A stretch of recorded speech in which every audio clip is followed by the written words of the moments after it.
একটা Indian animation movie যেটা শুধুমাত্র বক্স অফিস নয়, গোটা বলিউডকে নাড়িয়ে দিয়েছে। মা আফতার নরসিম্মা এটা শুধুমাত্র এখন মুভি নয়, এটা একটা মুভমেন্ট।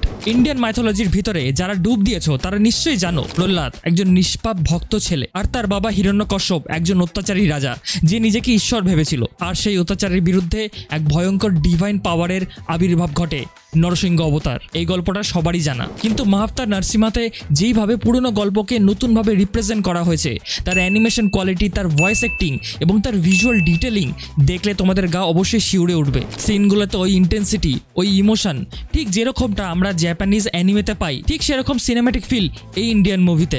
ভয়েস অ্যাক্টিং এর কাজও টপ নচ, ডায়লগ ডেলিভারি একদম পাওয়ারফুল, তোমাকে গুজবাম্পস দেবেই। এখনো পর্যন্ত এই মুভিটা 25 কোটিরও বেশি আর্ন করে ফেলেছে শুধুমাত্র ইন্ডিয়ান স্টাইল এই অ্যানিমেশন মুভি থেকে। অডিয়েন্সদের রিয়াকশন বলছে মা আফতার নরসিম্মা একটা গেম চেঞ্জার। কারণ এত বছর ধরে ইন্ডিয়াতে অ্যানিমে বলতেই জাপান, কিন্তু এত দিন পর ইন্ডিয়াতে অ্যানিমে রেভলিউশন শুরু হচ্ছে এই মুভিটার হাত ধরে।